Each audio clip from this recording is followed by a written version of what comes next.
তো সন্ধ্যাবেলা একটু চা খেতে ইচ্ছা করেছে, তো দেখো আমাদের পাড়ার এক চায়ের দোকানে চলে এসেছি। এখান থেকে এই যে ভাই চা রেখেও দিয়েছে বলতে না বলতে। তো চাটা চলো খাই, হেভি সুন্দর চা বানায় এখানে। এখানে দেখি আমার বন্ধুরাও রয়েছে।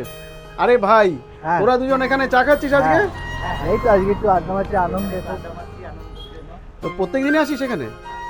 আজকে একটু বেশি আনন্দ পেয়েছি। কেন, কি হয়েছে ভাই? 15 তারিখ মানে 15 তারিখে আগে খুব আনন্দ পেয়েছি যে আমাদের অ্যাকাউন্টে যুবসাথী ঢুকে গেছে। সেই আনন্দে আমরা একটু বসে চা খাচ্ছি। যুবসাথীর টাকা টাকা 1,500 টাকা ঢুকে গেছে? 1,000 টাকা ঢুকে গেছে। ভাই তোরও ঢুকেছে?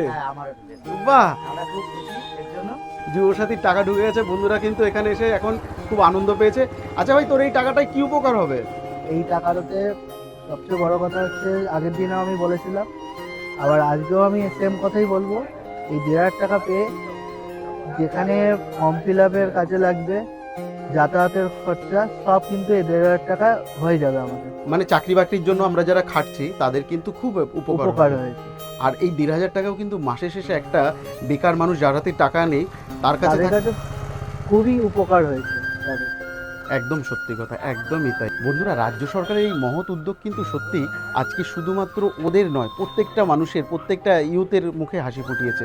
তো আমার তো বেশ ভালো লাগছে যুবসাথীর এই প্রকল্পটা। তোমাদের কেমন লাগছে অবশ্যই কমেন্ট করে জানিও।